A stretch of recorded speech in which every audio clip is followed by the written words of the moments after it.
ने गुरे का है नाम बुरा, कि जिस दा गुरु नहीं उसका नाम लेना भी बुरा है। ते साहिब के घर विच भगत कबीर साहब जदों भी भगत मंडली विच बैठते, प्यारिਆਂ के पास बैठते, गुरमत विचार हुंदी, जीवन के उतरा चढ़ा विचारे जाते, गृहस्थ जीवन नूं विचारिया जाता, इस्त्री पुरख का बराबर दर्जा है ये विचारिया जाता, सारे मिलन वास्ते परमेश्वर नूं आए ने, ऐसियां विचारां हुंदियां। उत्थे ही विचारिया जाता कि पाप कर्मां दी जिहड़ी जड़ है वो हंकार है। बड़े दुरुस्त विचार लै जाते, दिते जाते। कबीर साहब नूं कहा जाता तू निगुर है। भगत कबीर साहब ने अज उद्यम किया। भगत रामानंद भी कांछी रहिंदे, कबीर साहब भी कांछी रहिंदे। उन्हां पास जाके बेनती की, भले पुरखो मैनू अपना चेला बना लो ते मैं तुहानू अपना मुरशद मनण लई तैयार हाँ। रामानंद ने कहा, ब्राह्मण सन, आखन लगे कबीर तू जुला है, जे मैं तैनू अपना चेला कर लिया तो मेरे नाल दे जिहड़े मेरे जात बिरादरी दे ब्राह्मण ने उन्होंने मैनू इथों कढ़ देना, मैनू रहन नहीं देना।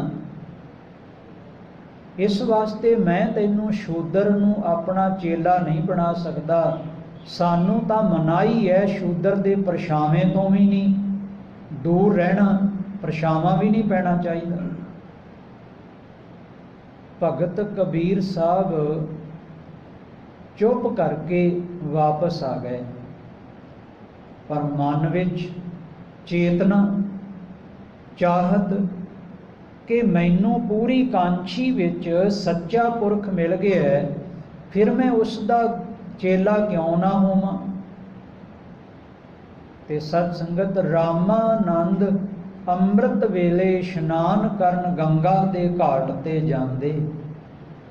भगत कबीर साहब ने वेख्या ते सारी रात जागे, क्योंकि जदों कुछ प्राप्त करना होवे फिर नींद दा, आराम दा, सुख दा त्याग करना ही पैंदा, सुख त्यागने पैंदे ने। फिर सारी रात कबीर साहब जागे, रस्ते ते जाके लम्मे पै गए।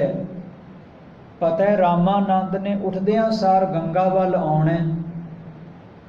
भगत रामानंद जी उठे ते सत संगत राम राम राम राम उठदियां सार सवास सफले करते करते आ रहे सन। अचानक हुण सवेर दा हनेरा भी सी, प्रभात दा, अमृत वेले दा, एकदम ठेडा लगा। जुबान विचों निकलिया, राम दे प्यारे राम कहो, राम कहो उठ, राम कहो। जदों जपाया ना कहा कि राम कहो, जपो राम। ते भगत कबीर साहब ने चरण पकड़ ले, आखन लगे तुसी मैनू गुर दिखिया दिती है, मैं राम राम जपदा राम विच लीन होवांगा। ये तुहाडे तो मैनू एडी वड्डी प्राप्ति हो गई है। सच विच सच मिल गया, चंदन विच चंदन मिल गया, पानी विच पानी मिल गया, अगन विच अगन मिल गई, मिट्टी विच मिट्टी मिल गई, आत्मा विच आत्मा मिल गई। एडी वड्डी पारस कला वापरी। ते भगत कबीर साहब दे इस जीवन नूं भाई गुरदास जी ने लिखिया।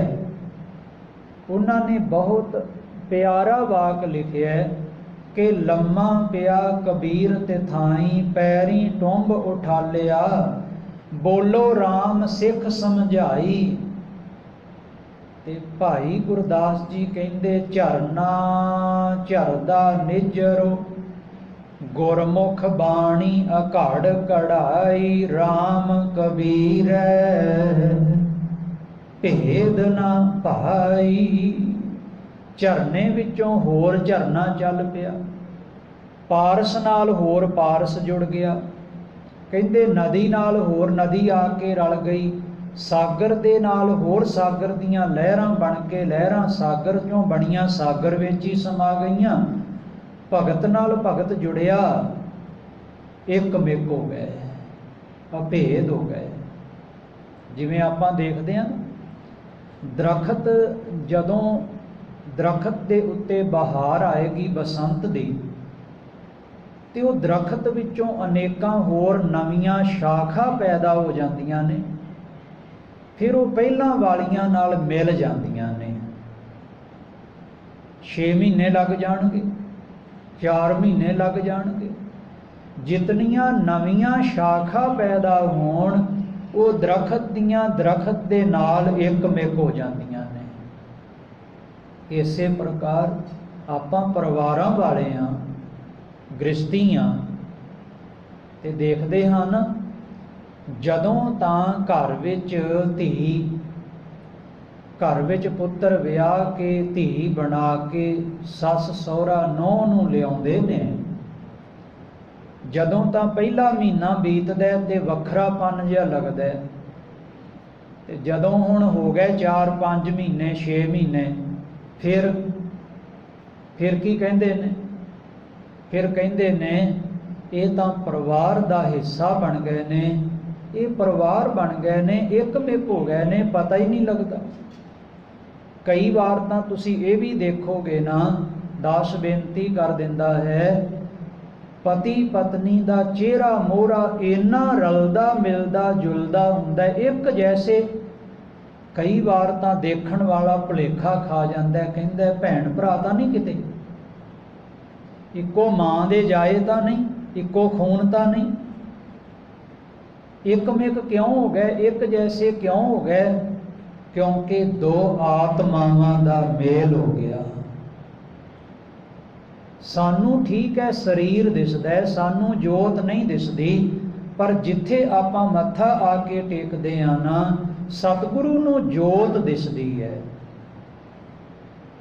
ਜਾਤ ਮੈਂ ਜੋਤ, ਜੋਤ ਮੈਂ ਜਾਤਾ, ਅਕਲ ਕਲਾ ਭਰਪੂਰ ਰਹਾ। ਇਸੇ ਕਰਕੇ ਤਾਂ ਸਤਿਗੁਰੂ ਦੇ ਘਰ ਵਿੱਚ ਕਿਹਾ ਬਈ ਸਾਰੇ ਇਨਸਾਨ ਇੱਕ ਹਨ, ਸਾਰੇ ਇਨਸਾਨ ਇੱਕ ਹਨ, ਸਾਰੀ ਇਨਸਾਨੀਅਤ ਇੱਕ ਹੈ, ਵੱਖਰਾ ਕੋਈ ਨਹੀਂ। ਇਸਤਰੀ ਤੇ ਪੁਰਖ ਬਰਾਬਰ ਹਨ, ਦੋਨਾਂ ਨੂੰ ਰੱਬ ਨੇ ਚੋਲੇ ਦੇ ਕੇ ਭੇਜ ਦਿੱਤਾ ਹੈ। ਇਸਤਰੀ ਪੁਰਖ ਦੇ ਮਾਦੇ ਵਿੱਚ ਅਧੂਰੀ ਹੈ, ਪੁਰਖ ਇਸਤਰੀ ਦੇ ਮਾਦੇ ਵਿੱਚ ਅਧੂਰਾ ਹੈ। ਇੱਕ ਦੂਜੇ ਦੀ ਖਿੱਚ ਵਿੱਚ ਜੀਂਦੇ ਨੇ, ਇੱਕ ਦੂਜੇ ਦੇ ਪਿਆਰ ਵਿੱਚ ਜੀਂਦੇ ਨੇ। ਜੇ ਇਕੱਠੇ ਗ੍ਰਸਤ ਜੀਵਨ ਵਿੱਚ ਜੀਣ ਤੇ ਇਹ ਬੜੀ ਸੁਚੱਜੀ ਜ਼ਿੰਦਗੀ, ਇੱਕ ਨਾਮਵਰ ਜੀਵਨ ਬਤੀਤ ਕਰਕੇ ਜਾਂਦੇ ਨੇ। ਫਿਰ ਇਹਨਾਂ ਦੀ ਸਵੈ ਜੀਵਨੀ ਪੜ੍ਹ ਕੇ ਦੇਖ ਲਓ, ਸਵੈ ਜੀਵਨੀ ਨਿੱਜੀ ਡਾਇਰੀ ਪੜ੍ਹ ਕੇ ਦੇਖ ਲਓ। ਜਿਤਨੇ ਵੀ ਉਤਰਾ ਚੜ੍ਹਾਅ ਆਉਣ ਉਹਨਾਂ ਨੂੰ ਦੂਰ ਕਰਨਾ, ਉਹਨਾਂ ਮੁਸ਼ਕਲਾਂ ਨੂੰ ਪਾਰ ਕਰਨਾ ਦੋਨਾਂ ਲਈ ਸੌਖਾ ਹੈ, ਕਿਉਂਕਿ ਇਕੱਠੇ ਹੋ ਕੇ ਚੱਲ ਰਹੇ ਨੇ। ਬੇਨਤੀ ਕਰਾਂ, ਇੱਕ ਤਾਂ ਆਤਮਾਵਾਂ ਦਾ ਮੇਲ ਹੋ ਗਿਆ, ਇੱਕ ਉਹ ਵੀ ਆਪਾਂ ਦੇਖੇ ਨੇ ਨਾ, ਸ਼ਾਦੀ ਹੋਈ, ਵਿਚਾਰ ਨਹੀਂ ਮਿਲੇ, ਪਿਆਰ ਨਹੀਂ ਬਣਿਆ, ਮੁਹੱਬਤ ਨਹੀਂ ਬਣ ਸਕੀ, ਸਾਂਝ ਨਹੀਂ ਬਣ ਸਕੀ, ਮਹੀਨੇ 2 ਮਹੀਨਿਆਂ ਬਾਅਦ ਤਲਾਕ ਹੋ ਗਿਆ। ਸਰੀਰਾਂ ਦਾ ਮੇਲ ਤਾਂ ਹੋਇਆ ਸੀ, ਸਰੀਰਕ ਤੌਰ ਤੇ ਤਾਂ ਜੁੜੇ ਸਨ, ਪਰ ਆਤਮਿਕ ਤੌਰ ਤੇ ਨਹੀਂ ਸਨ ਜੁੜੇ, ਆਤਮਾ ਨਹੀਂ ਸਨ ਜੁੜੀਆਂ। ਜਿਤਨੀ ਦੇਰ ਤੱਕ ਇਹ ਦੋ ਆਤਮਾਵਾਂ ਦਾ ਮੇਲ ਨਹੀਂ ਹੁੰਦਾ, ਇਹ ਜ਼ਿੰਦਗੀ ਦੀ ਗੱਡੀ ਸਿਖਰ ਤੇ ਨਹੀਂ ਪਹੁੰਚ ਸਕਦੀ। ਜ਼ਿੰਦਗੀ ਦਾ ਸਫ਼ਰ ਬਹੁਤ ਲੰਮਾ ਹੈ। इस नूं गुरबाणी विच इंज लिया गया, लम्मी लम्मी नदी वहे कंधी केरे हेत। नदी दे दो किनारे ने, एक किनारा टुट जाए, दूसरा किनारा उदास हो जाता है। पत्नी चली जाए, पति उदास हो जाता है, बाकी जीवन जीण विच उदासी महसूस करता है, चिंता महसूस करता है, सोग महसूस करता है, दुख महसूस करता है। ਉਹਦੇ दुख नूं ਉਹੀ जाणदा है। जे पत्नी चली गई पति दुखी, जे पति चला गया पत्नी दुखी। वो दुख नूं, विछोड़े दे दुख नूं ਉਹੀ जाणदे ने। ਆਪਾਂ ਤਿੰਨ ਪਹਿਲੂ ਲਏ ਨੇ ਹੁਣ ਤੱਕ। ਇੱਕ ਉਹ ਨੇ, ਇੱਕ ਮਿਕ ਹੋ ਗਏ, ਝਰਨੇ ਵਿੱਚ ਝਰਨਾ ਰਲ ਗਿਆ, ਲਹਿਰਾਂ ਵਿੱਚ ਲਹਿਰਾਂ ਰਲ ਗਈਆਂ, ਅਭੇਦ ਹੋ ਗਿਆ, ਜ਼ਿੰਦਗੀ ਦਾ ਪਤਾ ਹੀ ਨਹੀਂ ਲੱਗਿਆ। ਬੜੀ ਜਲਦੀ ਜ਼ਿੰਦਗੀ ਬਤੀਤ ਕਰਦੇ ਹੋਏ ਕਈ ਵਾਰ ਤੁਸੀਂ ਦੇਖੋਗੇ, ਉਹਨਾਂ ਨੇ ਇਹ ਲਿਖਿਆ ਹੁੰਦਾ ਫੇਸਬੁੱਕ ਤੇ ਕਿ ਸਾਨੂੰ ਹੁਣ 50 ਸਾਲ ਬਤੀਤ ਹੋ ਗਏ ਇਕੱਠੇ ਜ਼ਿੰਦਗੀ ਜੀਂਦਿਆਂ, ਪਤਾ ਹੀ ਨਹੀਂ ਲੱਗਿਆ ਕਦੋਂ 50 ਸਾਲ ਬਤੀਤ ਹੋ ਗਏ। ਇੱਕ ਉਹ ਵੀ ਜੋੜੇ ਹੋਣਗੇ, 5 ਦਿਨ ਵੀ ਕੱਢਣੇ ਬੜੇ ਔਖੇ ਨੇ। 5 ਦਿਨ ਵੀ ਇਕੱਠੇ ਰਹਿਣਾ ਬਹੁਤ ਔਖਾ ਹੈ। ਪਰ ਇੱਕ ਉਹ ਨੇ 50 ਸਾਲ ਵੀ ਉਹਨਾਂ ਨੂੰ ਥੋੜੇ ਜਾਪ ਰਹੇ ਨੇ ਬਈ ਅਸੀਂ ਹੋਰ ਰਹੀਏ ਇਕੱਠੇ। ਇਸ ਨੂੰ ਸਨਾਤਨ ਮਤ ਨੇ ਲਿਆ। ਸਨਾਤਨ ਮਤ ਦੇ ਵਿੱਚ ਇੰਜ ਲਿਆ ਗਿਆ, ਕਿਉਂਕਿ ਸਾਰੇ ਮਜ਼ਹਬਾਂ ਦੀ ਵਿਚਾਰ ਆਪਣੀ ਆਪਣੀ ਹੁੰਦੀ ਹੈ। ਸਨਾਤਨ ਮਤ ਵਿੱਚ ਇੰਜ ਲਿਆ ਜਾਂਦਾ ਹੈ ਇਸ ਵਿਚਾਰ ਨੂੰ ਕਿ ਭਾਈ ਇਹ ਤਾਂ 7 ਜਨਮਾਂ ਤੋਂ ਜੁੜੇ ਹੋਏ ਨੇ, ਅੱਜ ਤੋਂ ਨਹੀਂ। ਇਹ 7 ਪੀੜ੍ਹੀਆਂ ਹੋ ਗਈਆਂ, ਇਹਨਾਂ ਨੂੰ 7 ਜੀਵਨ ਹੋ ਗਏ ਐਸੇ, ਇਹ ਇਕੱਠੇ ਚੱਲ ਰਹੇ ਨੇ। ਪਤੀ ਪਤਨੀ ਦੇ ਰੂਪ ਅੰਦਰ, ਭਰਾ ਭਰਾ ਦੇ ਰੂਪ ਅੰਦਰ, ਪੁੱਤਰ ਧੀ ਦੇ ਰੂਪ ਅੰਦਰ, ਧੀ ਮਾਂ ਦੇ ਰੂਪ ਅੰਦਰ। ਸਰੀਰ ਬਦਲ ਜਾਂਦੇ ਨੇ, ਆਤਮਾਵਾਂ ਕਹਿੰਦੇ ਉਹੀ ਰਹਿੰਦੀਆਂ ਨੇ। ਏਕ ਜੋਤ ਦੋਏ ਮੂਰਤੀ ਧਨ ਪਿਰ ਕਹੀਏ ਸੋਏ। ਗੁਰੂ ਰਾਮਦਾਸ ਪਾਤਸ਼ਾਹ ਦਾ ਬਚਨ ਪੜ੍ਹੀਏ। ਗੁਰੂ ਰਾਮਦਾਸ ਪਾਤਸ਼ਾਹ ਬਚਨ ਕਰਦੇ ਨੇ, ਇਹ ਸਰੀਰ ਸਭ ਧਰਮ ਹੈ, ਜਿਸ ਵਿੱਚ ਸੱਚੇ ਕੀ ਜੋਤ। ਇਹ ਸਰੀਰ ਧਰਮ ਹੈ ਭਾਈ, ਸਰੀਰ ਵਿੱਚ ਜੋਤ ਹੈ। ਤੂੰ ਸਰੀਰ ਨਾਲ ਜੁੜ ਗਿਆ, ਤੂੰ ਚਮੜੀ ਨਾਲ ਜੁੜ ਗਿਆ, ਤੂੰ ਦਮੜੀ ਨਾਲ ਜੁੜ ਗਿਆ, ਪਰ ਤੂੰ ਅਜੇ ਆਤਮਾ ਨਾਲ ਨਹੀਂ ਜੁੜਿਆ। ਤੈਨੂੰ ਨਹੀਂ ਪਤਾ ਆਤਮਾ ਕਿੰਨੀ ਕੁ ਸੁਖੀ ਹੈ, ਤੇ ਹੋਰ ਵੀ ਸੁਖੀ ਹੋ ਸਕਦੀ, ਆਨੰਦਿਤ ਹੋ ਸਕਦੀ ਹੈ। ਤੈਨੂੰ ਨਹੀਂ ਪਤਾ ਇਹ ਜਿਹੜੀ ਆਤਮਾ ਹੈ ਇਹ ਤਾਂ ਪਰਮਾਤਮਾ ਦੀ ਅੰਸ਼ ਹੈ, ਪਰਮਾਤਮਾ ਦੀ ਅੰਸ਼ ਹੈ। ਹੁਣ ਸਮਝਣਾ, ਸਨਾਤਨ ਮਤ ਵਿੱਚ 2 ਸ਼ਬਦ ਹੋਰ ਕਹੇ ਗਏ। ਧਰਮ ਪਤਨੀ ਦੇਵੀ ਹੈ, ਪਤੀ ਦੇਵਤਾ ਹੈ। ਦੇਵੀ ਤੇ ਦੇਵਤਾ ਇਕੱਠੇ ਇੱਕ ਘਰ ਵਿੱਚ ਰਹਿੰਦੇ ਨੇ। ਉਹ ਘਰ ਹੁਣ ਸਵਰਗ ਹੈ, ਸਵਰਗ ਵਿੱਚ ਦੇਵੀ ਦੇਵਤੇ ਰਹਿੰਦੇ ਨੇ। ਆਖੋ ਸਤਨਾਮ ਸ਼੍ਰੀ ਵਾਹਿਗੁਰੂ। ਗੁਰਮਤਿ ਨੇ ਵੀ ਨੇੜੋਂ ਲਿਆ, ਜਿਨ ਮਾਨਸ ਤੇ ਦੇਵਤੇ ਕੀਏ, ਕਰਤ ਨਾ ਲਾਗੀ ਵਾਰ। ਗੁਰੂ ਬਾਬਾ ਕਹਿੰਦੇ ਤੂੰ ਮਨੁੱਖ ਹੈ, ਇਨਸਾਨ ਹੈ। ਜਿਸ ਦਿਨ ਤੂੰ ਧਰਮ ਕਮਾਉਣ ਲੱਗ ਗਿਆ, ਜਿਸ ਦਿਨ ਤੂੰ ਸੱਚ ਦੇ ਰਾਹ ਤੇ ਚੱਲ ਪਿਆ, ਤੂੰ ਦੇਵਤ ਹੈ।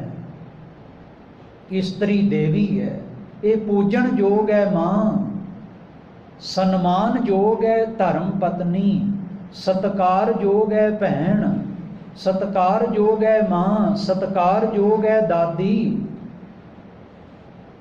ਪਰ ਯਾਦ ਰਹੇ ਗੁਰੂ ਨਾਨਕ ਬਾਬੇ ਨੇ ਉਸ ਸਮੇਂ ਕਿਹਾ ਜਿਸ ਸਮੇਂ ਇਸਤਰੀ ਦੀ ਤੋਹੀਨ ਕੀਤੀ ਜਾ ਰਹੀ ਸੀ।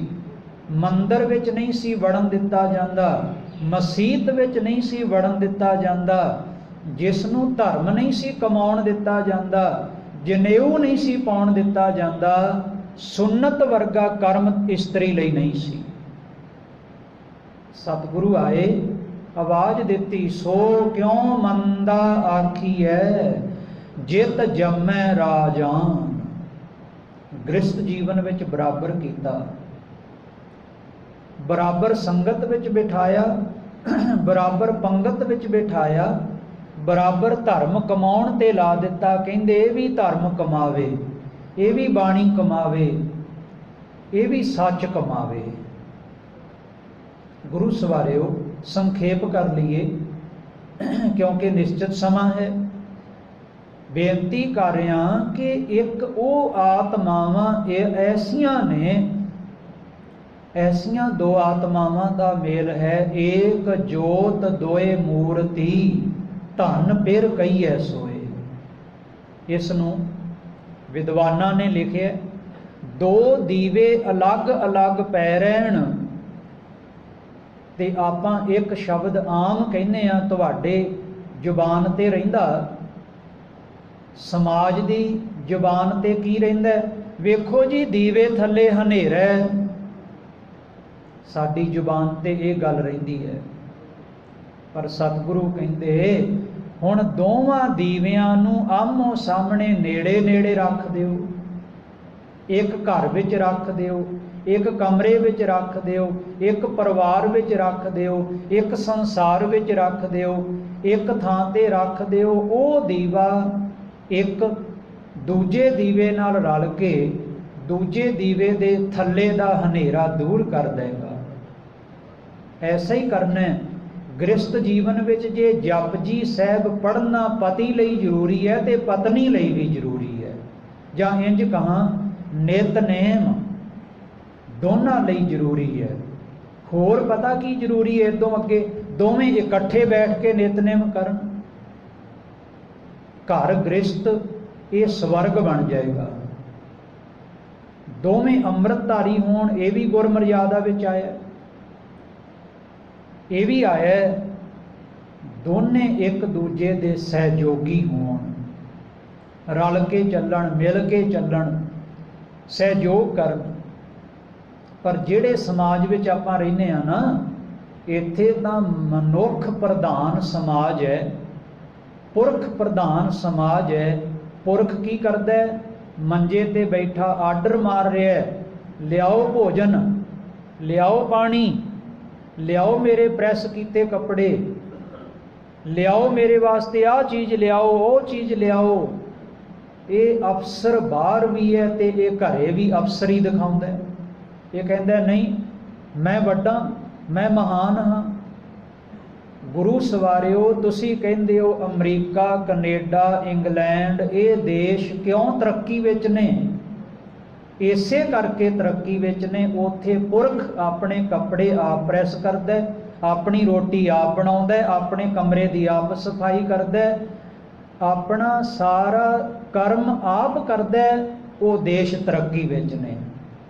ਤੇ ਸਾਡਾ ਦੇਸ਼, ਸਾਡਾ ਸਮਾਜ, ਇੱਥੇ ਬੰਦਾ ਬੈਠਾ ਆਰਡਰ ਮਾਰੀ ਜਾਂਦਾ ਤੇ ਇਸਤਰੀ ਨੌਕਰਾਣੀ ਬਣ ਕੇ ਕੰਮ ਲੱਗੀ ਹੋਈ ਹੈ। ਉਸ ਦੇ ਪਾਸ ਨਿਤਨੇਮ ਕਰਨ ਦਾ ਸਮਾਂ ਨਹੀਂ ਨਿਕਲਦਾ। ਇਸਤਰੀ ਦੇ ਪਾਸ ਗੁਰਦੁਆਰੇ, ਧਰਮਸ਼ਾਲਾ ਵਿੱਚ, ਗੁਰੂ ਘਰ ਵਿੱਚ ਜਾਣ ਦਾ ਵਕਤ ਨਹੀਂ ਮਿਲ ਰਿਹਾ। ਇਹ ਸਾਡਾ ਦੁਖਾਂਤ ਹੈ। ਕਿਉਂ? ਕਿਉਂਕਿ ਪੁਰਖ ਪ੍ਰਧਾਨ ਸਮਾਜ ਹੈ ਸਾਡਾ। ਇੱਥੇ ਆਰਡਰ ਚੱਲ ਰਹੇ ਨੇ। ਨਹੀਂ, ਜੇ ਤਰੱਕੀ ਕਰਨੀ ਹੈ ਦੂਸਰੇ ਦੇਸ਼ਾਂ ਵਾਂਗ ਅਸੀਂ ਵੀ ਬਰਾਬਰ ਹੋਣਾ।